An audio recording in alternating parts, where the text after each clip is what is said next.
welcome. I'm Roxanne Patel-Shapalavi. I am executive editor and co-executive director of the Philadelphia Citizen. Before we get started, I would like to do a couple of thank yous. So first of all, thank you to all of you for being here tonight. And let's give a round of applause to the Fitler staff, who are so lovely and have worked really hard to put this together for us. I'd also like to thank our sponsors for our Development for Good series, which this is part of, which we do in partnership with Fitler Club and Drexel University's Lindy Institute for Urban Innovation. So JLL, which is sponsoring our panel tonight, Brandywine Realty Trust, Clark & Cohen, Darko Capital, First Trust Bank, and Shift Capital. And then I see a lot of new faces out there, so if you will indulge me for a minute, I just would like to tell you what the Philadelphia Citizen is all about. So we are the only nonprofit, civic-minded, solutions-oriented media outlet that focus. We combine solutions journalism and thought leader events with calls to civic action, with the aim of reviving citizenship and democracy in the American city where it was born. So that means not just highlighting innovation and calling out leaders who should be leading more. It also means really highlighting solutions that allow everybody in Philadelphia to thrive, which is what this panel here is really all about. So you can find us at thephiladelphiacitizen.org. If you like what you see, you can sign up for our newsletter. We would invite you to become a member. And tell your friends, show up at more events. Oh, speaking of events, let me just tell you about a couple we have upcoming. So on November 2nd, we have we're hosting a breakfast, which is to celebrate something that we've been working on for a long time, which is along with Penn Law and Mural Arts Project, we are sponsoring a mural to the great civil rights pioneer A. Leon Higginbotham.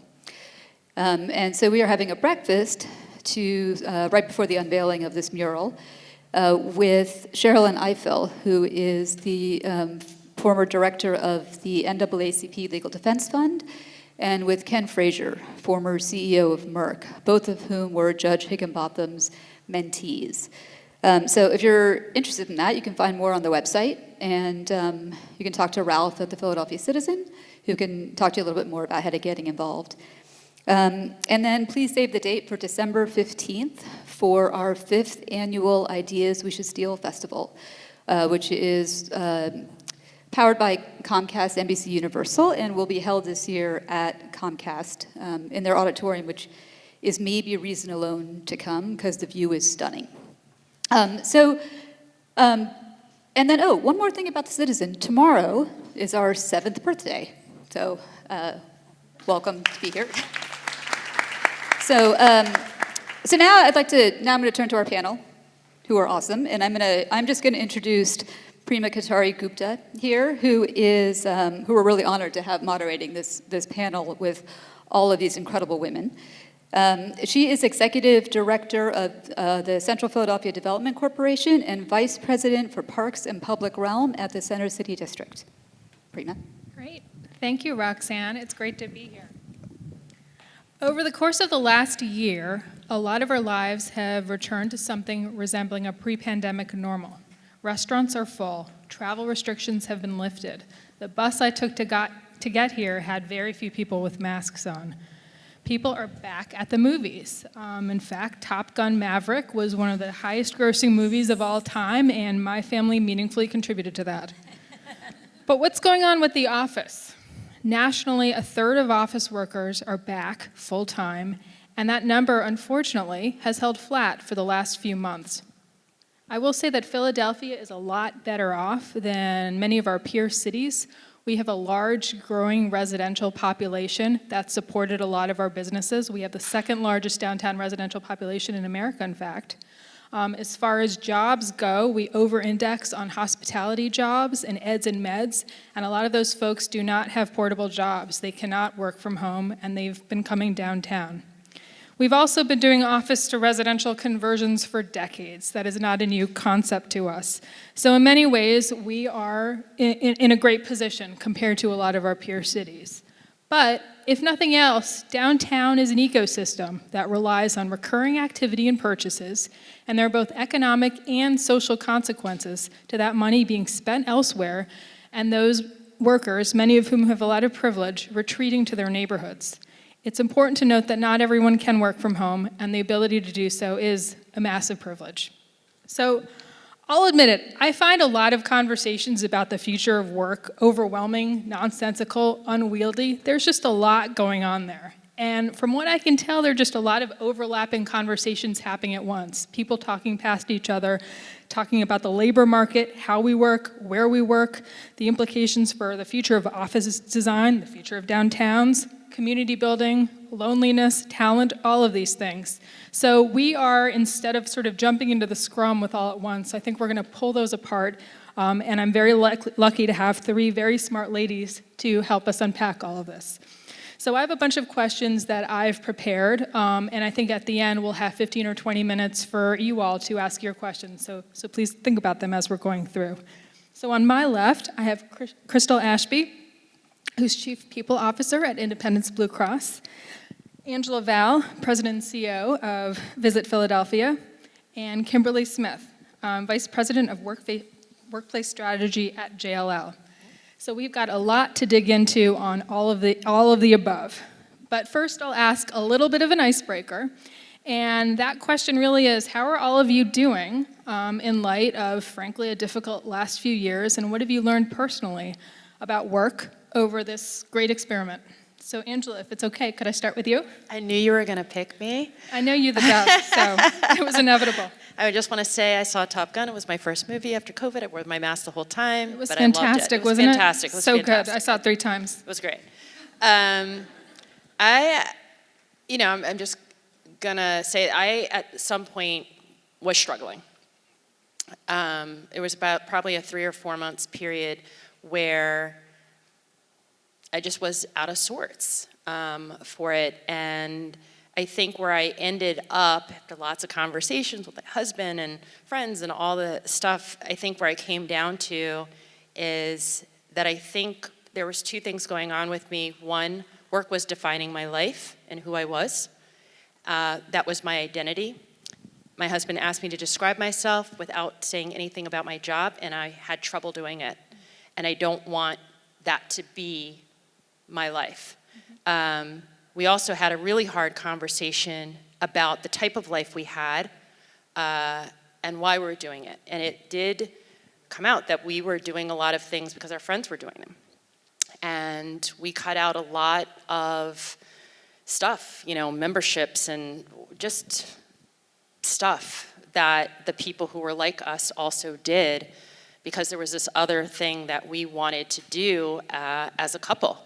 And to get there, we needed to have a different life. And that meant we had to make some changes and to embrace that change. And the minute we started doing that, I started feeling more like myself. So that's kind of where we are. And even though I have this new job, it can't define me. And I have to go home at some point. Yeah. I love that. So for Kimberly, everyone, hello. For me, the big shift was around people and centered around work, people, and my family. So I'm the mother of 2 teenagers during the pandemic. We're currently empty nesters as of a couple of weeks ago. My husband is skipping through the house saying he feels like it's the 90s all over again. I'm not so sure.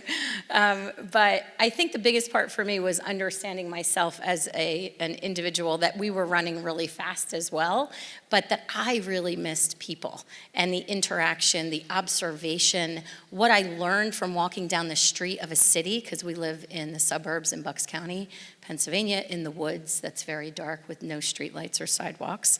So for me, it was just a moment of wow. And my work didn't really get slower as a workplace strategist, because everyone was like, what is the purpose of office? What are we going to do with the real estate that we have? What are we going to? So I was really tracking heavy and a lot of time behind my screen of like 10 to 12 Zooms a day. And that is no exaggeration. It was outrageous. Everybody wanted advice. What are other people doing? Can we have roundtable discussions with peers so we can hear from others how they're, how they're getting through the pandemic? So I kept saying, and this is getting recorded, right? But I can say this. Now we can WFA, right? Work from anywhere. But in my head, every time I would say WFA, work from anywhere, I kept hearing a WTF. I was like, wow, this is really impactful in terms of like what is happening in our world, that life changes and you sort of reevaluate. And my family quickly brought me into, because I didn't really have a home office. I was a remote worker, so I traveled a lot in my last job and decided over the pandemic that I wanted to explore new career and option as I was becoming an empty nester also.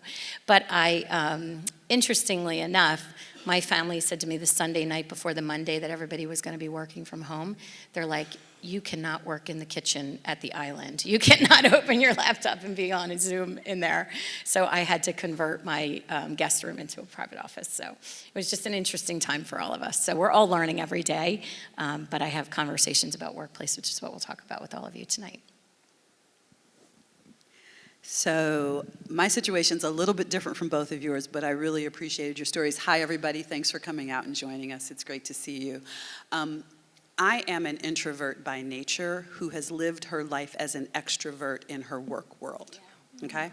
So I get out there, I do what I have to do, I meet and greet people, I talk to people, I give them what they need, I tell them their story, and I come home and I relax, and I chill, and I watch my TV shows, I watch Hallmark, I read my books, I drink my tea, I live my life. And then we were home, and I live alone. And I also happen to be living in Houston, Texas. I recently transferred to Philadelphia. I live in Houston, Texas, where I have no family. My family is all in Detroit, Michigan. So 2.5 years of living alone, living in my home, running an organization. I was an interim president and CEO of an organization, running it remotely with no buffers. And therefore, what ended up happening, no boundaries. So you get up in the morning, early days we didn't do this, but by the time we started putting on cute shirts and leggings and sitting down at the computer, and you get up and get your coffee, you get up and get something to eat in between the 12 Zooms, and all of a sudden at 6 o'clock or 7:30 you realize, I need to eat dinner. Yeah. And you stop and you figure out something, and then you realize, oh, I was in the middle of that email, and now it's 11:30. Oh, maybe I should get some sleep. I had nothing to stop me from that sort of, we call it, the hamster. I was on that, go to bed, get up, get dressed. So what I learned, and in the beginning of what we were dealing with, my mother caught COVID and was hospitalized, and I had to go home to Detroit to take care of her, and I caught COVID from her. So what I would say the 2.5 years has taught me is work is very important. To your point, it doesn't define who I am or what I do, but my family was really critical, and I was really an island without them. And so the importance of the people in my life and making sure the relationships are solid. And how do we do that in an environment where you can't get to people as quickly, and you can't necessarily even meet people downtown for whatever because we were all at home. That's beautiful, and thank you all for sharing such honest, heartfelt answers. I think the boundary issue was a really hard thing about coming at home, and I'll sort of say this kind of as a mom. I had little kids before the pandemic, and I seem to have emerged with a 10-year-old and a 13-year-old, these like largest people in my house. But one of the hardest things in the beginning was early on, I was so proud of the way I had completely compartmentalized my life. My kids never saw me work. I was totally present for them. I look at my phone every now and then, but they never saw me work. And then when I was at work, I had maybe one small picture of my kid somewhere in the corner, but I was all in and I was very focused on work. And somehow everything got blended together, and that was really hard for everyone, my kids most of all. And I would say my husband, similarly, also probably works a little bit more than we should. And the funny thing we did was somebody had given us years ago as a wedding present a book of cocktail recipes. So early on in the pandemic, we went through we were like, we're working too much. We need to go through this cocktail recipe book. Every night we're going to make a cocktail. It's going to be too strong to go back to work after. And then we stopped doing that because we realized we were drinking too much. But I make a mean cocktail now, which is great. So let's start with right now. Let's describe the moment we're in right now. I'd love to hear from the three of you on this, getting people to come back to the office. There have been several attempts to do this before. Other variants have derailed those plans. Those efforts seem to be ramping up again. We're really excited to have so many folks from Comcast in particular coming in next week. So how would you describe this moment we're in, and how might this phase of return to the office go? I think it's a moment of opportunity to really create the destination where people choose, because if you can, the WFA, work from anywhere, how are you going to choose your office environment where we know there's mentorships happening, there's an opportunity for people to connect, people to socialize to the point of, living alone. A lot of people were really struggling with that because there wasn't a lot of socialization that we do get through work. And we also learn so much through observation of others and how they work. So I think that was completely missing. So we have an opportunity to really reimagine the workplace and redefine opportunities and think about space types and what are the things that are going to support the work that people actually are doing. So a lot of organizations that we're working with at JLL are trying to really solve for exactly that. They're trying to solve for the purpose of the workplace and what new space types are emerging that are going to support new activities that are missing from a virtual realm. We also know, this is like the biggest thing, this is the thing I talk about the most, blended audiences. You're never going to have a singular, think about yourselves today, you had a blended schedule with blended audiences. We are live this evening here, which is exciting to see actual people.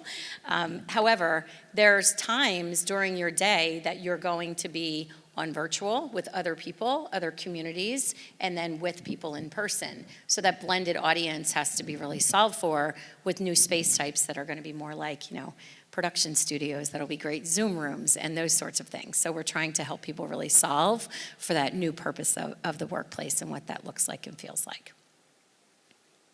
Anybody else want to take the question? What moment are we in now? Yeah. I think we're in a moment where we don't know what the future holds. If you talk about the future of work, it's really unknown. And I think that's because there's so much change that's happened. The perspective that when we're talking about it is really through the associate lens, our employees, our employee base, because so much of what we're able to do and move forward is going to depend upon whether they're moving with us, which means probably for the first time in, I would say, years of working, you actually really have to pause and hear. You can't say this is what the organization needs, this is what the enterprise needs, this is what, you have to understand where they're coming from, and you have to really focus on how do you make sure they're still as connected to the entity. Part of the problem with being, and it is a bit of a problem, I think, with us not being in the office as often, is that you don't have that level of connectivity, so you don't have that line of sight to the understanding. You don't necessarily have the bright ideas sporadically happening. It doesn't happen the same way on Zoom as it does when you're in the room and somebody says something and somebody says, aha, and yeah, you're right. You don't have that sort of engagement that allows innovation to occur and allows ideas to really populate in a more spontaneous way. And so we're struggling to make sure that we create the reasons why people want to come back and be together in those types of scenarios. I don't need you to come in and punch a time. I don't need you to come in every day, but I need you to want to collaborate. I need you to want to engage. I need you to want to figure out how we make the business better. And part of that is that connection you have in person. And so how do you make that special for people? You can't presume that coming to work and getting a paycheck is it. I mean, there was a statistic that said in 2017, I forget which one of the PwC, Deloitte, or, McKinsey, whoever did a study, and one of the most important things on that study was remote working. So fast forward to now, and it's what you have. So when you tell people you can still work remotely, we're not giving them something they don't already have. So how do we still make it special for them? So how do you create the FOMO, fear of missing out in the office? Yeah. There was a customer that I worked with that was a gaming company that was based in Canada. And what was interesting is they, it's part of their industry and what they do. The FOMO was a big thing for them. They actually decided to do a live stream video of their offices. And so all of the young professionals that are the techies that are working on developing games for them were like, oh, so-and-so is talking to the boss. I'm going to get myself in there. So that is a real thing. I don't think that live stream video works for everyone. But I do think, because there's the opposite effect, right? But I do think that sort of like getting the vibe of the office and seeing that you're missing out on having a community at work and having that sort of network of getting together with people. And I'll tell you one thing you said that was so important, and I'm really focused on this. I share this report with people often. It's from Law 360, but in 2021, the number of US patents was down 7.5%. So that seems like, it's a low number. It is an enormous number. So we are a leader in innovation in terms of this country. And if we are low on the number of patents that we are having as a country, it's really not great. I mean, there is an alternative stat that a lot of technologies were up because of 2020, 2021, but holistically that number was down by 7.5%. So we've got to really get back to be together for ideation, innovation, seeing each other and bouncing ideas off of each other. And I think my understanding of that too, and I'd love for Angelique for you to comment on this next, is it's trust, right? We talk about these serendipitous encounters, creative collisions, all that, but underlying all of that is trust. And if you have rapport with your colleagues, if you're familiar with them, you're not afraid to throw out a stupid idea. And you kind of can vibe off of each other with that, and that's I think what leads to it. So could you talk a little bit about the role of trust in this? Sure. I am new to my position. I'm at Visit Philly. I'm their president and CEO. And one of the one of the first things I wanted to do with the staff is establish trust, right? We're in this work environment where flexibility is number one on everybody's list. So for that to happen, you have to trust me, I have to trust you. That means I have to manage you differently, you have to manage yourself differently as an employee. Laying out the expectations of what I expected from them and hiring slowly for culture that can deal with this flexible work environment and firing quickly when you cannot do that, they understand. And I literally said these words: I am not your babysitter. I'm not your wife, not your mother, none of those things. I'm your employer. And here are the things that I'm expecting you to do. Be responsive to both your stakeholders, our funders, and your coworkers. I should not ever have to look for you. You should always get your work in on time. That's what and don't be mean. Don't be nasty, okay? Don't be an asshole. That too is very important. You can be great at your job, but you can't be mean. So that's what you're judged on. The values we put to our core values. First one is trust. It's the foundation for personal relationships and business relationships. Without that, I just don't think it has to work. The answer to our flexible environment is not that I couldn't function 5 days at home. It's what do I need to do to also make you successful in your office, wherever that might be that day, for it as well. I have to change too about how I manage people and how I expect work to get done. I think there is a little bit more respect that's happening now as adults. They're not my children. Yeah, no, I think that's great. And I think the old paradigm was presenteeism, I think is a phrase that I learned in researching this. The idea that, half of management was doing bed checks to make sure that people were in their offices. I have a friend who worked for a fancy law firm in New York, and I should just state up front that she is no longer a lawyer. She works in the entertainment industry. But she would have a partner go by her office at 9 o'clock every night to make sure she was there. Guess what? She went to a movie at 5 o'clock every evening and then was back at her desk at 9 o'clock. And it's almost this shorthand for, you're managing people and, being at your desk and, sort of feigning this aesthetic of work is enough. And like, Yeah. again, trust, underlies, I think, the future of managing folks. I will tell you this, the people who hustle the most are women with small children and babies, because they can get that work done in 2 to 3 hours, because they know that kid's gonna wake up and you're gonna be back to being a mom. But I They're trust. also good at multitasking, I would argue. That is multitasking, but here's the thing. I never have to call them to say whether or not that document's going to be in my email box, because they will get that thing done.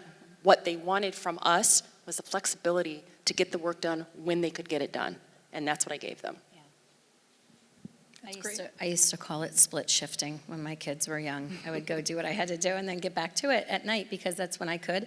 But I would also factor in, if in the event that they got sick, I would work harder to be the strongest professional I could be so that in the event they got sick, I was already, I had money in the bank in terms of getting work done. But I think trust is really an important factor right now. And we build trust by talking to someone eye to eye, because how many times have you been in a Zoom call or a Teams call or whatever virtual platform you're using, and you're multitasking because you're at your laptop. And what do you typically do at your laptop? Respond to emails. So it's very difficult to be disciplined, to be fully present in a virtual realm. So being in person, you're judged more on your behaviors and how you're interacting with people, because people will look at you in a bad way if you're looking at emails on your phone as you're sitting in a meeting. So I think that's important to know. I think that goes a little bit back to culture. Yes. And whether that's actually really a good or a bad thing, because I would say that you will find now, because we're so used to being in a virtual environment, you're all sitting in the room. People are paying attention, but they're also, the multitasking is happening right there in the room. Everybody's on their phone. People are responding to emails, responding to texts, but engaged. Yeah. So I'm not saying it's a good or bad thing. Yeah. I think that because we went into that virtual space, there's been, prior to this, being on your phone or on your laptop in a meeting was frowned on, at least in the places I was at. Yeah. There's a little bit more flexibility now because we've played in that space for so long. Yeah, that's true. That's a good point. Let's talk a little bit about the friction that is keeping people from meaningfully coming back. What do you all see? Is this habit? Is this sort of is the flexibility of working from anywhere or working or creating your own schedule? Like, is it a benefit and now somebody is trying to pry that benefit away from you? How do you see this? And what's going on? Can I start with you, Crystal? Yeah. Sure. So that's a great question. And I go back to what I said earlier, which is we're taking away something that they have and that they've done. There's a perception, rightly or wrongly, that people have done very, very well in this remote environment. Companies haven't failed. Organizations haven't gone wayside. Organizations have thrived, they've survived, they've done very well. And so that supports the theory that this is okay, and working remotely, working from anywhere is something that can be done. I kind of argue that we really don't know the statistics about how productive we've been. We do know that we've delivered and we've done really well. But I think what we're trying to manage through now is how do we actually change that to being not the norm? And I think that's the struggle right now. It should not necessarily be the norm. Saying to somebody, we'd like you to come back into the office, shouldn't be an ask that people turn around and say, well, no, I want to work remote 5 days a week. I don't ever want to come back in. I don't ever want to work here. I don't ever want to do this in a traditional way ever again. And so I think there's a bit of a struggle there with how we actually manage this now. And I think what I've heard some people say is you need to give people a reason to come back, and it has to be clear and compelling. And I'll say at Center City District, we've got 170 people working on the street, keeping the streets safe, keeping them clean, power washing the streets, added safety patrol, and we want them to know we have our back. And because that's been the way the return to office, and we returned to office 4 days a week last September, we're a year ahead, I guess. There's been no pushback because that's purpose. So I think connecting people to the purpose and better articulating why, I think is really important. I think one thing about rituals is it's habitual, right? You get into a habit of working from home, so you have to break the habits and create new ones. To the conversation about norms, we have one slide that I share a lot from JLL research that made me laugh the first time I looked at it, and I thought, this is going to be good to start dialogue and conversation with people. But it said, is your office commute worthy? And the data points that JLL shares in this research is that people are comfortable traveling, so TSA was up 90-some%, so people will get on an airplane, but they won't come to the office. People will go to restaurants, so open table data was shared, and that's also in high 80s, low 90s. So it's really interesting, and office was like 42% or something low. So that's really an interesting thing, sort of breaking people's ritual or making it commute worthy. And some of the things that people have gotten used to, and maybe not the commute any longer. So one thing in terms of enticing people back to the office that some organizations are exploring is whether or not to give a travel stipend, cover someone's train costs, cover someone's parking, something like that to sort of entice people back to the office. But to your point of a compelling reason, it really is about people. So people are becoming a commodity. Who's going to be there the days I'm there? Are there core hours that I'm actually going to be meeting with my team or someone? Because that will make my office commute worthy. Right, and the worst thing to possibly happen is you go to work and you sit at your desk and you're on Zoom all day. Yeah, Say something. yeah. Exactly. I worked on Ready Set, which was an initiative between the city, business community, the chamber. Are folks familiar with that? Ready, Set, Philly? Well, I have to give a shout out to Mark Coleman. Raise your hand, that's right, from Tactile Group that did the website. It rocked the whole time. But this initiative was in 2021, probably a year earlier than it should have been.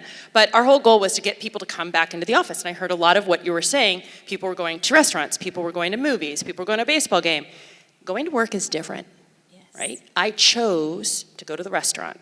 I chose the time, I chose how I got there, I chose the people I was with, I chose what I ate. I don't have to go, I can cancel it. Work is different. Work, I have to be there. This is going to sound terrible. An executive's day is different from the average worker. I walk to work, so I'm not that type of executive. My day is kind of rough sometimes walking in early in the morning, but most people might get in their car, drive in, park under the building, don't even need a coat, get in that elevator, go upstairs, go to their office, shut the door. Then they're the people who get up at 7 o'clock in the morning and stand at a bus stop in the dark, in the cold, in the rain, with nobody else. So the journey to work is very important. And it's not always about money. Sometimes it's about safety. Sometimes it is about the fact that I pick up my coffee, but the coffee shop never opened back up again. Like that type of thing. I think there's also a disconnect between what the employee sometimes thinks of the office culture and what management thinks of the office culture. I'm sitting at an open desk down from the guy that clears his throat every 2 minutes. I don't want to come to work and listen to that, because at home, guess what? Nobody's clearing their throat next to me. The guy that steals every idea, the girl that can't stop talking. Those things don't happen. They're annoying. So you have this mix of why people really want to come back, but comparing it to restaurants and a thing that you choose to do and spend your money on is not, in my opinion, a fair comparison. It's just not. I agree with that, because work is I'm going to put it to this, work is a means of survival for a large population of people, and it's not an option. But going to your point about getting people back and getting people engaged and having people want to, so the free parking, free coffee, free food, the things that are costly externally to them can become attractive internally. But I think the other piece is around, you mentioned earlier, there were a lot of people we were worried about during COVID because they didn't have connectivity. Creating and I don't mean just events for the sake of events, but events around the business. And so we were talking about how do we motivate people? We're an organization that is about our people. We provide health care for them.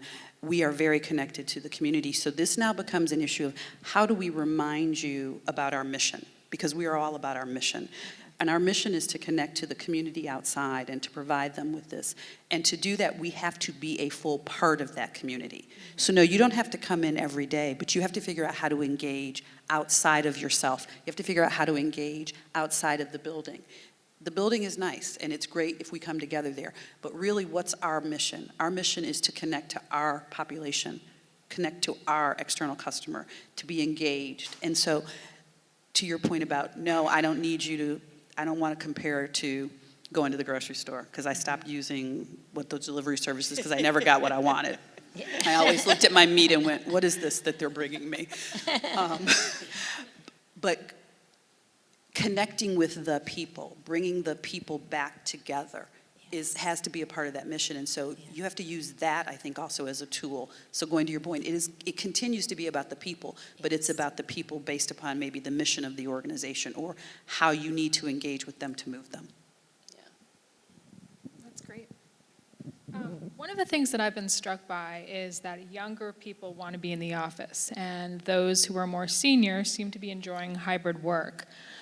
What do you all make of that? Is it because the more senior employees have better places to work? Is it friendship? Is it mentoring? What's going on? I think for my own personal story of my son, who did an internship at a very large pharmaceutical company in New Jersey over the summer, is the year before that he didn't take an internship because he was going to be virtual and said he'll never learn anything if he's not with people at an organization. So this summer, he was in person 3 days a week, and he had a bookend week, which I like to call the Monday, Friday, Tuesday, Wednesday, Thursday, he was at the office. But he said he learned more through hearing people just doing their job and about the business and about being a professional and what's expected of him. So it was cool for me. I always say they're like a living lab, my two kids. But it's really helpful for me to really understand that from his perspective, being Generation Z, the newest workforce, that's really important. The mentorship, the learning the business, the learning the culture, the vibe. That's difficult because you don't see the whole picture when you're in a virtual realm in specific meetings every day. If you think about it, this period of time is the first time we've had 5 generations in the workforce, in the office. First time, 5. Yeah. And so to your point about your son, 20% of our population joined in the last 2.5 years. And those tend to be our younger associates. They don't have their people. Yeah. They don't know the culture. Yeah. They don't have their friends. They don't have the person they met getting coffee downstairs that they can call and say, I don't know anything about this, and I can't tell my boss, I can't tell my leader. They don't have that yet. And so I don't know what that is, but it is really fabulous. It's like a music beat. Yeah. See? You're encouraging them. I know, I'm misbehaving. But I think they have a desire because what work really means to them is undefined at this point in time. For us, and because I can put myself, I'm a boomer, I've spent X number of years working. I know what the drill is. I know what I have to do to if I want to get ahead. I know what I have to do to get development. They don't understand that yet. And getting back in, secondary to what you talked about, which is just being in the space and learning through osmosis, but really getting that development, that mentorship, that leadership, that guidance when you're starting out in your career is important. Yeah, I think the soft skills, right, the things that you learn, the unwritten rules, I think those are really important. But I think there's a social aspect of it too that seems really important. I'm on a group text with my friends from my first job right out of college. I don't even work in that industry anymore, but those are your friends for life. Those are your people. I think a third of long-term relationships originate at work, not work per se, but of a friend of a work friend when you're in your 20s. And I think furthermore, those folks, especially, folks in their 20s, the Generation Z, they missed a lot over the last 2.5 years. Yeah. They missed graduations, they missed, all these milestone events. So I feel like they, more than ever, my senses, are ready to get back in the thick of things.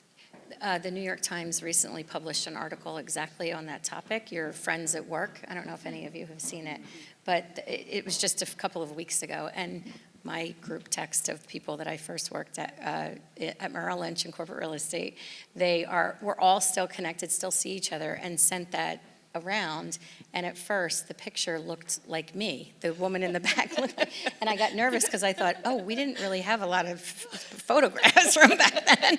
So I was like, oh, with the BlackBerry didn't have good photo photography. But it said exactly that. You know, your professional network is social at first, but it also builds over time, and I still am very connected to all of them, and they've all dispersed across many aspects, and throughout the years have really connected and come back to me to use my skills in the companies that I'm working with. So those networks are so important. They're professional, but they're also social in many aspects. What about other groups, women, people of color, caregivers? How are they affected? I mean, one of the things that I've sort of read is that, you know, white male executives often will see the office as a neutral space, and it's a little bit more challenging for other folks. But I will say, like, my experience, and Angela, I too started a job. I started a job actually a week before the pandemic began and before the shutdown was. I think I struggled in some ways to just build rapport and trust with some of my new colleagues because, you know, they saw this sort of like introverted, like maybe a little bit moody, you know, frankly, Asian woman, very type A, and I think it's really easy for somebody, particularly a woman of color, to sort of become kind of a caricature. And so I'm just curious how, I mean, whether you want to comment on caregivers, women, any of these things, like how have they been affected by some of these changes over the last couple of years? I mean, I think for me, I'm an introvert too that works every day to be more comfortable being extroverted.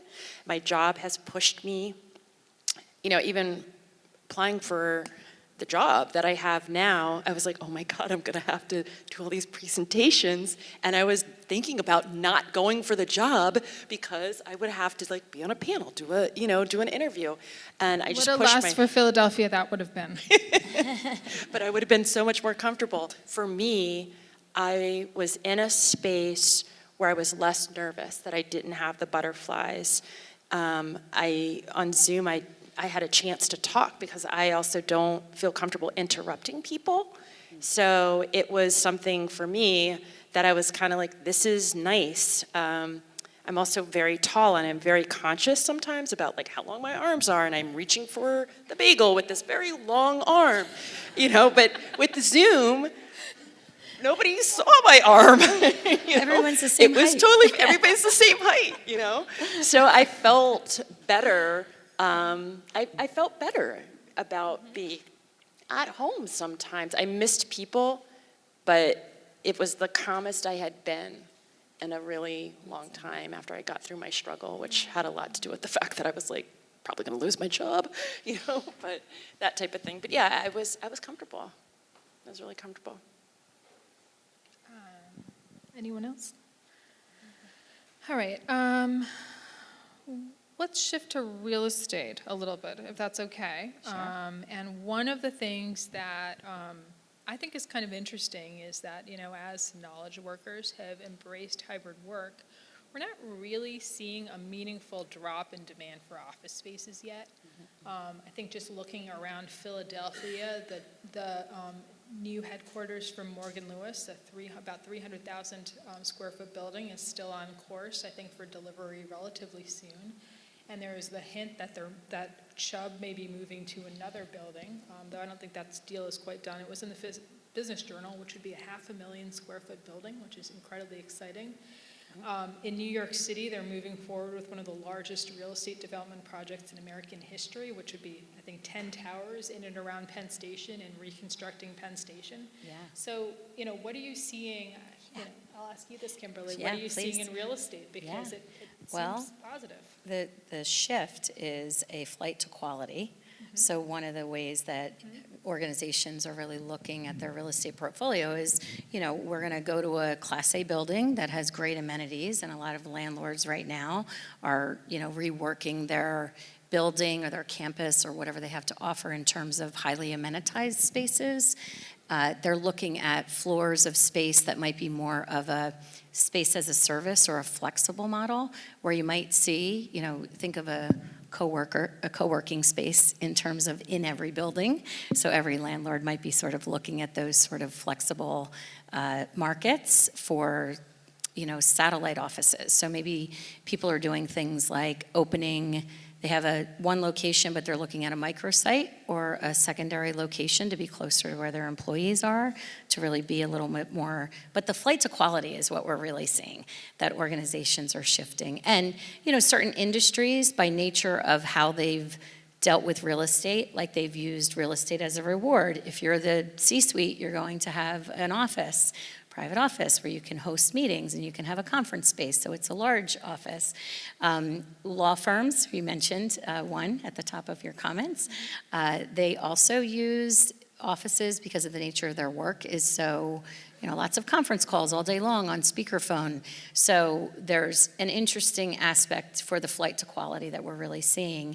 And also companies wanting that lure of having best space so that they can also offer, a work-life balance. It's a blend now. We're seeing like this blurred line between work and life so much, not just through our video cameras, but also through offering a healthy lifestyle. So well-being has become really super important. So those amenities are really leaning toward healthy opportunities. So I would say if you thought of it in terms of one answer, it's flight to quality. People are really going to quality buildings. I agree with that. We're moving, and it was all about the amenities. The space is a little bit smaller, but how we're using the space is very different. Everybody's got a desk, but they're living room spaces. You no longer have to sit like outside of the door of where your manager is. You sit based on what type of work you do. If you want a space that's really quiet because you need quiet, you write a lot, whatever, you're doing analytics, there's a side of the office where you could say, I want this desk over here. There's also another side of our office. They play hip hop music all day long. I don't know how they do it, but they're like, that's their side. And it's just kind of more flexible. In the middle of the year, somebody's like, I think I'm going to need quiet for these projects. We'll move their desk. And for the next 6 months, they sit on another side of the office. So it's not as stationary. And we kind of like make it, everything's really flexible. But the amenities, everybody wants the amenities. Yeah. So that narrowed down a lot of buildings super fast. My last job, I will say, we put cubes back to give people private space, but they're all glass. So that you had privacy to a point where, you wouldn't need the barriers and stuff like that, but you could still get a lot of sunlight. But you have like a mini office. Yeah. I would say, like everybody else, the amenities are critical. I mean, we have the Exos people in there, our health club. People have some place to work out. They don't have to go to another club. The ability to get rival brothers without leaving and going to another place, the ability to get their lunches and their breakfasts even has become a really big deal in the morning. But just having that, and then where you are, I think to your point, strategically located in terms of the external amenities. But the internal ones are becoming very important because people are like, if I'm going to come in, I want to be able to get everything right where I am. Yeah. I don't want to have to leave and go get anything anyplace else. Yeah. So. What sort of external amenities are important? So when you think about a city like Philadelphia, and I will admit, so I am new to the city. I've only been here, it'll be a year in November. I've been in the role, it was a year in January. But the ability to go to the great restaurants, the ability to get to the theater, to get to the Kimmel Center, the ability to, you guys had something this summer called Sips and something. I don't know, what was it? Yes. What's it called? To be able to go to the sporting events, all the types of things that bring you to a city like Philadelphia, the fact that they are now available and open, you want to be, because you don't want to have to go all the way back home and then come all the way back down, so you want that strategic location so you have access to those things, which gives you the opportunity to do them more often, because we all know once you get home, you're really not coming back out. You're not trying to do that. So the fact that you can like leave from work and go and get to any of those types of things. And there's obviously shopping. I mean, shopping's very critical, right? Shopping? Yes. Shopping. Yeah, we're seeing a shift in amenities too. It's sort of like the shiny object, right? Like seeing what people can do. Lots of things that have been around a long time that I'm seeing a little bit of a resurgence, both internal for larger organizations like your own, like the Genius Bar, where it changes the dynamic between the employees. So I'll give you the example. So the Genius Bar would be an IT professional taken from the back room where there's like a sea of dead equipment where they're all in a storage closet basically working, and bringing them out into the open, right? And having them, usually introverts, having them work in a space that's more like a cafe. So an employee would go and have a cup of coffee along with their broken laptop and bring it to them, instead of that IT professional getting a ticket and having to go to their desk and unseat someone in their office or their workspace. So it changes the employee dynamic between people. But I've been seeing that through the pandemic. I actually saw like 2 companies recently that I went for a tour and walked through with that happening. Well, I'll say it's not new. It's probably been around for more than a decade. It's just a good sort of like changing the interaction between employees. And then always a gym or some kind of healthcare facility, but also like rehabilitation. So like mini clinics or doctors associated with the gyms, or a chiropractor that might be a part of the gym. So having those moments where we have an aging population who may have sat behind their computer too long and needs a little bit of service. So we're seeing a few things in terms of shifts in amenities in the bigger opportunities. I would say we're an IBX client. Our insurance, welcome. We're very happy. We're very happy to have you. But one of, before the pandemic, one of the spaces over at IBX where you guys had the nutritionist and also did cooking classes, that was important to our group. It was, I think, most of our office, very young folks, probably cooking for themselves for the first time. So people were eating outside, where you guys kind of had those benches, tables, and then the nutrition place was just upstairs. And I felt like that was my first indication that, oh, this kind of thing is going to be really important going forward. And I'll say one thing about amenities too is exploring exterior environments, and not just making them places where people can go and sit or eat, but also work. So having Wi-Fi in those spaces, so they're more tech enabled, and also power, right? So those 2 elements are really becoming important in exterior environments. One of the things that you both kind of alluded to, and you might have mentioned even more directly, that I think has really also come to the forefront is the wellness component, and how we actually look at our populations through that lens, and providing more opportunities for that, and more in the office. I mean, the number of people I've seen who now have, those who do come into the office, because the number's not that high, but they have the, I call them the treadmill readers, where you can actually walk and read. Bringing those types of things into the office to make the wellness component, having conversations around, providing a stipend to go and do something that's more wellness oriented, be it a spa, be it, you said chiropractor, being a massage, something that is actually going to lend to your well-being differently than, not everybody works out. So there's got to be other things that people are looking for, and, talking about how we provide those to people.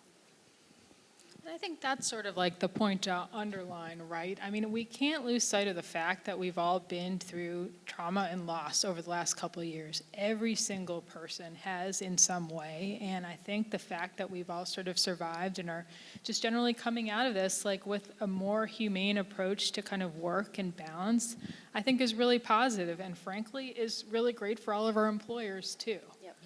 Yeah.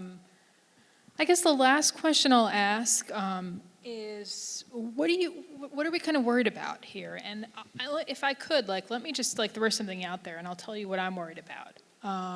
And I think I said up front, what is the future of this downtown ecosystem if office workers don't come back? I think that's one of it. I think there's an economic component of that, but I think it's the social component of that scares me the most, because I think we live in a world that is, our regions are politically polarized. We've sort of self-sorted into these neighborhoods that tend to look and feel and sort of think the way we do. And frankly, we spend way too much time interacting with each other in social media. And it just seems like, there's this research that's come out recently that I've gotten a little bit obsessed with. There's this guy out of Harvard named Raj Chetty. And his whole argument is the greatest path to economic mobility is having friends who are of a different sort of social class than you are. And how that kind of opens you up to kind of opportunities and networks that you might not otherwise have. And it seems to me that downtowns need those office workers so that people do rub elbows and take the same trains and meet in the elevator, and you do make eye contact with people that have very different views and ideologies and perspectives than you do. And if we're sort of removing a subset of our employees from the downtown, that makes me really nervous for social reasons as much as economic reasons. So curious if other folks agree and sort of what's on your mind as we emerge from this. I mean, I think I'm a really optimistic person who worries a lot, but I don't know how those two things like work. But I see this as an opportunity. I'm in the tourism business, and I think downtown will always be important. We are social creatures. I think we're figuring out what that evolves into. But I think there are opportunities here to do some of this work, since you can work anywhere, right? In different places. Like, think about this for a second. What if the Kimmel Center, which during the day probably is not having a show or anything like that, it has a vast lobby. What if there was free Wi-Fi where you could go, do your work, but you had to buy $20 worth of concessions, a sandwich, salad, a couple coffees, stuff like that. I'm still working downtown, but I'm not necessarily working in the office, but if my office needed me, I could get there probably really fast. So I'm just trying to be more open to what it could look like. And I'm trying to think back, like we used to work 7 days a week. The average workday was 12 hours. There was child labor. You could smoke in the office with closed windows. You know, there was a lot of unsafe work environments. We have evolved, and here's our opportunity to evolve what that looks like. And I think you were on it when you were like, it's not a balance, it's a blend. Exactly. And the technology is allowing us to do that. Do I have to do my work at a desk? Does it have to be in this building? Can it be in this building sometimes and sometimes in this other building, right? Like being in the suburbs sometimes and then being in the city sometimes. I mean, I feel like that's the most ideal thing. And I think that's what's gonna spur like creativity and innovation, not always being around the same people in the same spaces all of the time. But the downtown core will be part of that, but so will some of the neighborhoods and so will some of the region. Yeah, and I actually think JLL just published a report last week, actually, The Future of Work, and it's a survey of people to ask, and we haven't done it in 4 years, so it's a new report, but 72% of organizations that we surveyed said that office is still going to be a large part of their ecosystem. So that's really important to understand the value of office. Not all the time, but at the times that you're there, it's going to support the work that you do and also build the culture and community of who you are. I'm afraid of groupthink always, because I don't want to be around people that are just like me. It's like a pulse check, right? So you're actually getting challenged to the way that you think, and it'll create more opportunity for great ideas if you're not hearing the same thing and everybody's saying, oh yeah, you're so fantastic and wonderful. It's the times that you're told, like, I don't think that idea is gonna work because this is how my people work. So that's what we love in terms of dialogue and really understanding office and the future of work, is really understanding our clients and how they're working, when they're working. What are sort of the moments of opportunity for you to really understand and explore your new workspace? So I think that groupthink is what scares me the most, and it does have to do everything with socialization. We want to be challenged in terms of how we think and why we think the way we do, because sometimes you can change your mind, right? I sit in a space where I try to be optimistic. And I sit there because we are an incredibly resilient people. And we have shown that through the trauma, how incredibly resilient we are. But we've also seen, so if you think about, when I first moved here, I was fascinated by all the restaurants that had the outdoor, so that people could still come and support. And the conversations that I had with my friends around, well, we have to make sure we get carry out from these places because we want to make sure they're still here. We have to make sure we support X because we don't want them to close. My concern is that in the trauma and in doing what we often do, which is solving for the now, that we're not necessarily really tuned into what's happening that could stop us from getting to the next place. I look at, so, classic example. I don't know if anybody's been on a plane lately, and I'm going to talk about American Airlines because my experiences on American Airlines have been miserable. But when you go to an airport and you're used to seeing at every station somebody who's checking people in, somebody who's answering questions, the pilots and the flight attendants who are standing there to get on the plane, and now you go there and there's one who's running from and working all 8 for American or United or Delta or whoever. These are people that just walked away from jobs, said, I'm not doing this anymore.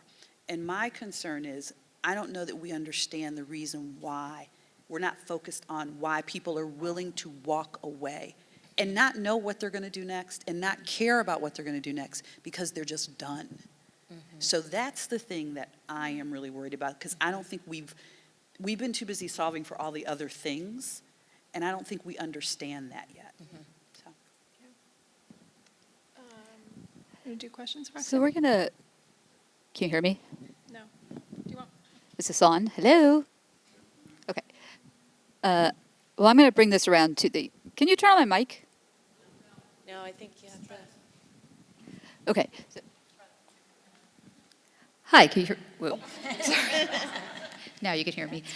So we're going to open it up for questions. I wanted to apologize for the banging, first of all. Apparently there's some kind of construction upstairs. So somebody ran up and told them just to cut it out, which they did.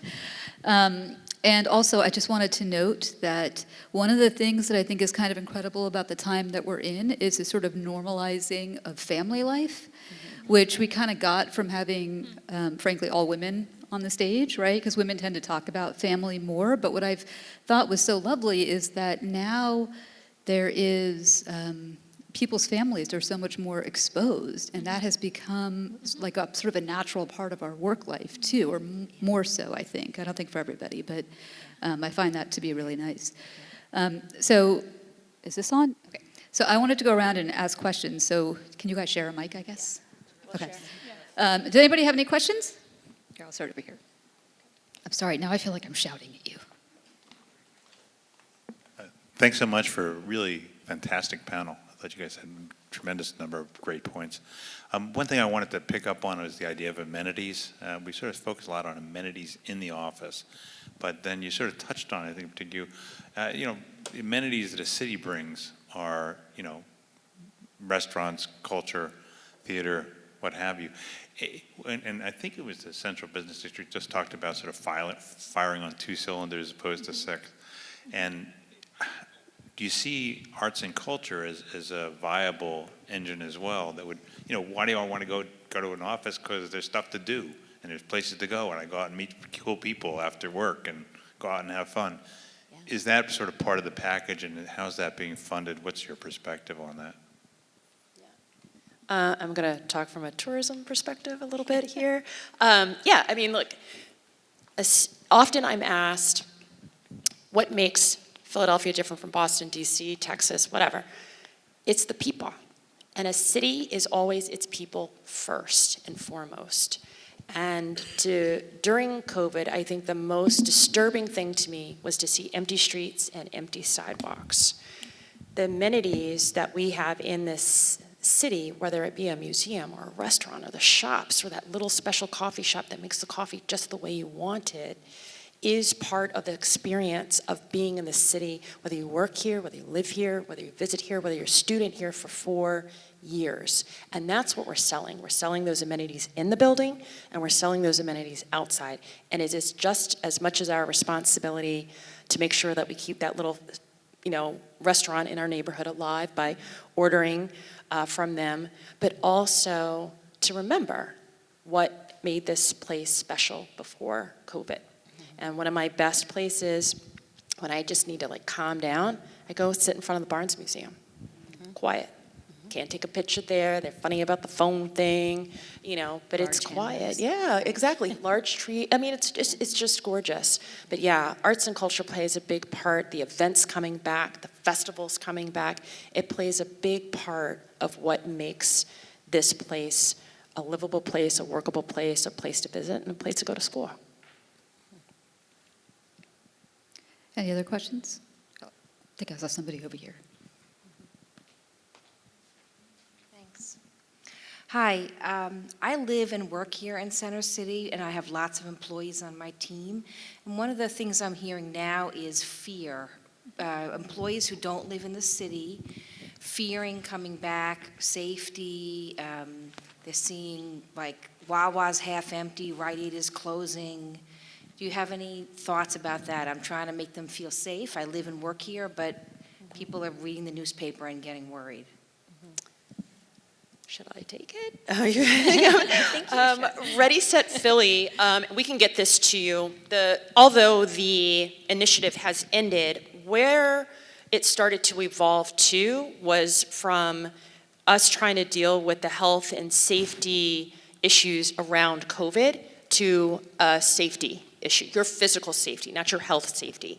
And so we put together lots of toolkits that you can put on your intranet site or your employee e-newsletter about what's actually happening through places like Center City District, through STEPTA, what they have done, and what University City District is doing. One of the things that I really saw, it's not talked about enough. Like, we talk all the time about all the bad things that are happening. I want to be very clear with everybody in this room. Good things are still happening. We just aren't talking about it, okay? It's not doomsday, it's not Armageddon. But when we realized that we were down 400 police officers, that we had no cadets for the last 2 cycles in the police department, we went to Comcast and IBX and the University of Penn and to Drexel and to Jefferson, all of these big companies, to say, your private security that you have monitoring the inside of your building and just that little apron out front, at certain times of the day, maybe between 8 and 9:30, 4 to 6, we need for you to step out onto the sidewalk. We needed some of those SEPTA police to step up underground and be there when people start going underground. We need the Center City District bike officers who aren't armed but have a direct line to the police department to be a visible presence in their yellow shirts and on those bikes during times that people are at lunch, going home, and coming to work, so that you feel like they're eyes on the street. What I'm trying to get to at this point, until we kind of get back what we've lost, it is our responsibility as a community to each other to help keep us safe. I live downtown. I live in South Philly in Point Breeze. I walk through a couple streets, not so great. I walk every single day. I tell you, if your people come into the office 2 times a week, they will start feeling better about it. More of us will make the streets safer as well. When the street is empty and no one's watching, people feel like they can get away with a lot. And it's hard to be first, but if we all say Tuesdays are our day, we can do this. But it's a we, not just the I. But I can give you the tools that you need to get those folks in the right place. If you want somebody from SEPTA to talk to you, you want somebody from a particular police district to talk to you, I will also help you make those arrangements. I would just sort of add, and not to be glib, but like, we need people to stop watching the local news. There's no doubt that Philadelphia has a gun crisis, a tragedy, but within Center City, it's still pretty safe. And I will say, like, personally, like, I look at the crime information all the time, and I have a 13-year-old ballerina daughter who I still let walk to school in Center City. I've seen nothing in these years that have deterred that. And I think, having 50% of employees on a daily basis, as Angela says, absent means fewer eyes on the street. And at CCD, we are absolutely doing our part to add to that with these new bike patrols that are brand new. We're adding a 3rd team of those. We're also adding more another team of homelessness outreach workers to sort of help folks get connected into the services that they might need. That's growing and that's a need. But I think a lot of what people are feeling is they're conflating quality of life issues in Center City that are very much there with the tragedies that are occurring in a lot of the adjacent neighborhoods, and sort of seeing them both. And I think, as we've all talked about, I think we're all walking around with elevated cortisol levels because of the last couple of years. So, as Angela said, I think we, CCD, a lot of the groups in town have been trying to focus on getting people comfortable and getting them armed with real information. This gentleman has a question here. Hi, this is a question, very Philadelphia specific. we're known as a city of neighborhoods. What is it, which means actually a relational element rather than just a transactional element. We've all talked about amenities, any city can do that. What is it about Philadelphia's culture that we could leverage as a community to make people want to come and work here and still feel at home? I'll start as somebody who just got here. It was fascinating to me if I went walking with someone when I first got to Philadelphia. I went to high school with this person. I went to college with that person. I dated that person's brother. I dated that person's sister. I go to church with this person. My kids play Little League with this person. It is the most beautiful thing that this place has, which is that you are a big, small city. Everyone knows each other, and that's what you have to lean into. You have to lean into the fact that, yes, we are a community that is built upon community on community on community. We are all connected. We all have to care for each other. You know, we can't do it if half the people aren't showing up. Everybody has to decide that this is what we're going to do because this is who we are as a city, this is who we are as a people, and this is who we've always been. And whatever's happened, we're not having it anymore. And so you go in those bunches, and you start, and then you build out, and you build out, and you build out, and you reconnect the things that circumstance or events have torn apart, because you actually have the foundation. So you have to go back to the foundation that you have, which is the people. And you have to take things back that have been taken away from you. And that's just somebody who's from the outside. I will speak, I'm from Maryland. Being an outsider, you will always see this place differently. Philadelphia to me is a gem between two rivers. And our core value is brotherly love. And I was like, I'm gonna live in a place that starts with taking care of somebody else. And sisterly affection. And sisterly affection. We are just not taking care of each other right now.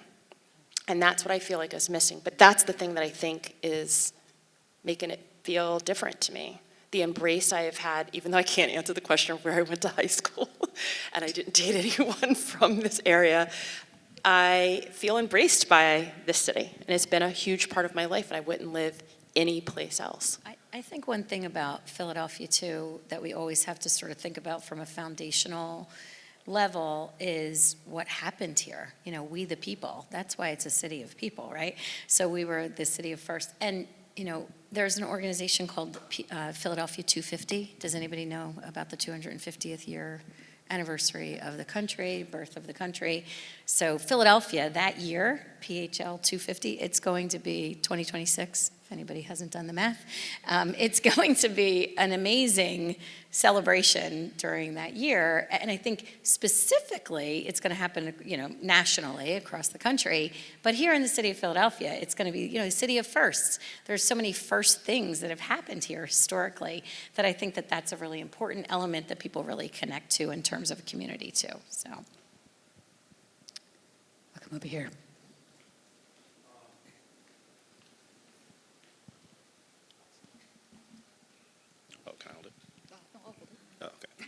Hi, my name is Senzoa. So my job, I run a young professional POC community here in Philadelphia. It's called The Connect, and it's focused on attracting and retaining young professionals to the city, right? So a lot of the things that you were talking about as far as building community, giving folks access to the best that Philadelphia has to offer, it's my whole job. I do it all day. So one thing I want to reiterate what you were saying was, literally, I have a case study from last week, someone who's supposed to move to Alabama. I introduced her to a new community, and now she's staying, right? So how do we, one, kind of foster that community sense within the workplace, outside of the workplace, and then also, this is my ask to you all to help me personally, I would love to connect with you all as well, really to kind of strategize and be really intentional about retaining and attracting young Black and brown talent in the city, because there is a mass exodus, and we really want to focus on how that affects the city as well. So I'd love to hear kind of more about your thoughts and perspectives, but a lot of professionals are leaving, and we really want to ensure that the community aspect is the selling point, because I went to undergrad, I was raised in Philly, but I went to undergrad in DC. DC is amazing. Philly is also amazing, but what I realized, a lot of my friends who leave to go to another city miss the community here. this city, they might feel better in the other city, but they come back and they say, oh, wow, I miss my ecosystem, right? So how do we have that ecosystem as a selling point? And then how do we also create access so people feel like Philadelphia belongs to them? I would say a sense of belonging is number one, right? That's sort of like a core need for people. So that sense of belonging, so they get involved in the community. They're part of it, part of the fabric. They, join clubs, organizations, sporting events, whatever the story is in terms of a sense of belonging. I think that that's really important. And of course, being a livable city, an affordable city, place where you can afford to live and eat and all of those sorts of things. So I think that that's really important. And employment, right? We're a city of eds and meds. You mentioned it in your introduction. But if you're going to school here, how do we sort of keep that talent connected to employment and an opportunity to live here? I'm going to answer it a little bit differently. I'm going to answer it as another Black person to say to you, moving here, it was very hard for me to find a middle-class Black and brown community. I had a very hard time dating. I went out with my work friends. They were great, but I couldn't find a restaurant or a bar where I could walk in and see me. And a lot of starting a community, I want to see me because then I know I can be here, right? So, and just flip it. Everyone who's white in the room, just flip it. Everyone's Black and you're the one white person. You know exactly what I'm talking about. You want to see yourself someplace, and that's okay. I grew up in a suburban neighborhood where I was used to being the only one, and I think I was just like, this is just gonna be my life. But I would go home to DC a lot, so I could go to a restaurant where I could see me and not have that weight, right, on the shoulder. It is a great community, but it took me probably 15 years to find the Black community. I had a friend, this is terrible. We were at work, she's like, I have a date. I happen to be leaving the building when she's leaving, and she got in a car with a Black guy, and I was like, holy shit. Where did she find this guy? So she comes to work the next day, because I'm dating all white dudes, and great, but I was like, I'd like to date a Black guy too. And I was like, where did you find him? And she was like, I go to these house parties. I'm like, can I go? That was my thing. I just wanted to find the other people. Belonging, that was the thing. So I think that culture has to grow here, and you're right, we have to do a better job in Philly, like Atlanta. Atlanta kills it. It's like the Black capital of the United States. But Atlanta was intentional as hell to say, we are inviting you, get your college degree, work at Coke, work at Stanford, get a great big mansion house for $300,000. They did a good job, and it's like the hip hop filmmaking capital for us. And they rocked it. We can do that. We could be Atlanta of the North. There you go. But is there I think, how do you do that, right? Because do we need better jobs, better higher paying jobs? Do we need... You have to welcome people. You have to welcome people. You have to let them know that it's here. Every time that there was like a club where very educated Black people would show up, somebody would call, be like, that needs to be shut down. The music's too loud. We're not doing anything. We have to go to work tomorrow morning. Just let us, for 2 hours, just hang out right here. That doesn't happen because I felt like in Philly, what they always saw with Black people is North Philly, that you're gonna start a problem type of thing. And that was no matter who you were, right? Walking down South Street, keep walking.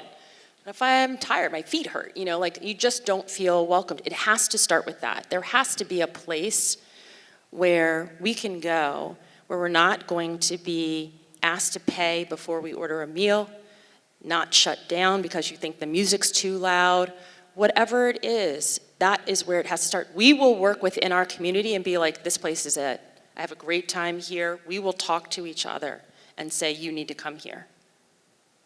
I think we have time for one more question, if anybody has one. There's one over there.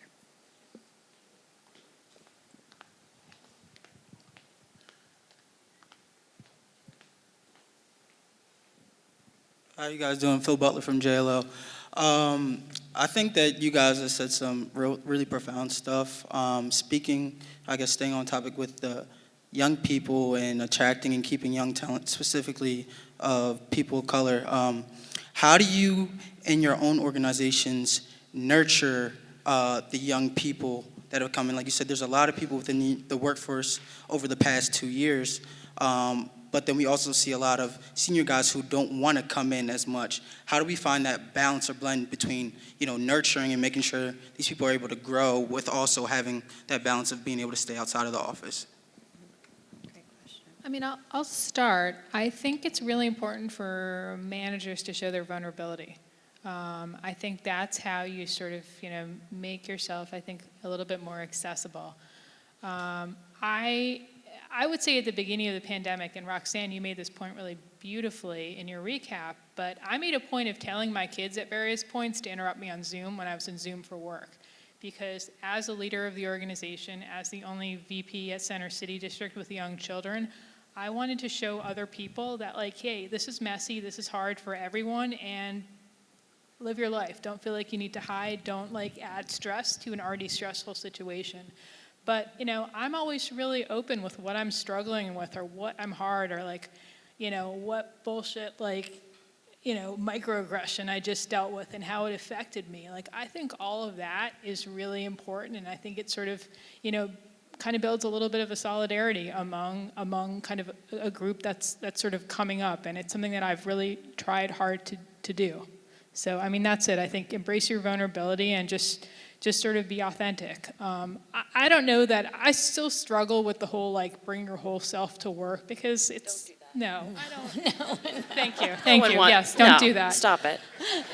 But I do think you need to bring your humanity to work, yes. Right? And sort of show this. And one of the things that I don't want to wrap up this panel yet, but the thing that I'm just so inspired by the three of you, really being honest and showing your vulnerability is, and it's something that we all need to do more of so that we can kind of reconnect as humans. But I don't know if anyone else wants to take a stab at that question.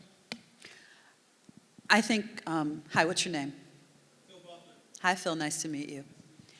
I think there's some intentionality that has to happen, especially when it comes to our younger associates, our younger employees. I'll just give you a couple of classic examples. We're all really busy, but one of the things my assistant knows is there are times when I just have to find and make the time. Young man, started in November, sent an email. He had seen our CEO, Greg, and I had done a video, and he'd seen the video. He sent Greg and I a note saying, it was an amazing video, would really love to spend some time with you guys. And I looked at the note, and I was like, he's never going to get on Greg's calendar anytime soon, just because Greg's calendar is impossible. My calendar is impossible too, but my calendar is not nearly as impossible as Greg's. And so I said to Mary, find me 30 minutes. I can always find 30 minutes. It may mean I'm there later 30 minutes or I'm up earlier 30 minutes, but I can find 30 minutes. And my 30 minutes is meet me in the lobby. We're walking to Jenny's for ice cream. And between my office and the ice cream store, we have the conversation. And I buy the ice cream and we walk back. And in that 30 minutes, I had a mentor once who would meet with me once a month for 45 minutes. Never 50, never 40. 45 minutes. I learned more in those 45 minutes than some people gave me in 2 hours. Yeah. So I try to be intentional and spend that time. So almost anybody in the organization can get 30 minutes on my calendar because you never know what they need in that 30 minutes and you never know what's going on. So I think it's intentionality. I think there's an important part of mentorship that might be sort of missing during the pandemic because in my last company that I worked at, I was a mentor for 2 people, and I miss mentoring young professionals. I don't have it. I haven't been seeking it out, to be honest with you.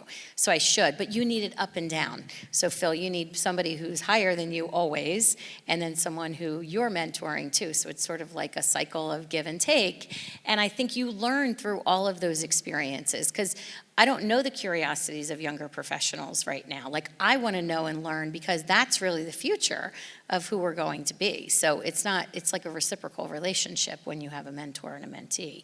So, and I also think as a leader, we need to model behaviors we want to see. So you're modeling behaviors you want to see, and if no one who's higher up in your organization is going to events, it's not really a great thing for young professionals, so there has to be sort of like a calling out, right? Calling people out and making them accountable for like what you might need to be a more successful professional yourself. I think when we started traveling again, we're an in-person business, of course, we always have somebody who's more senior travel with somebody who's a more junior person so that they have time to spend together. We buy a lot of tickets and tables. We have 5 seats if it's a table of 10, 5 seats for like stakeholders or board members, but the other 5, you could have 2 leadership folks, somebody from the middle, and coordinators, so that you're all kind of together. They get interaction with the board, they have interaction with other folks that they may not get to work with. We also sometimes just give away fun tickets to a group and be like, figure it out. We want you to be friends. We have 6 tickets. The first people to answer this question gets all 6 tickets. Pick who you want to go with you, but we want for them to also work and be friends with each other. So you almost sometimes, I think, you have to be very intentional, and you have to create the moments to where people get that opportunity to get the coaching or the mentoring, even if they don't think they're getting coached or mentored at that moment. Great. Thank you all so much. Let's have a big round of applause for these brilliant women. Thank you.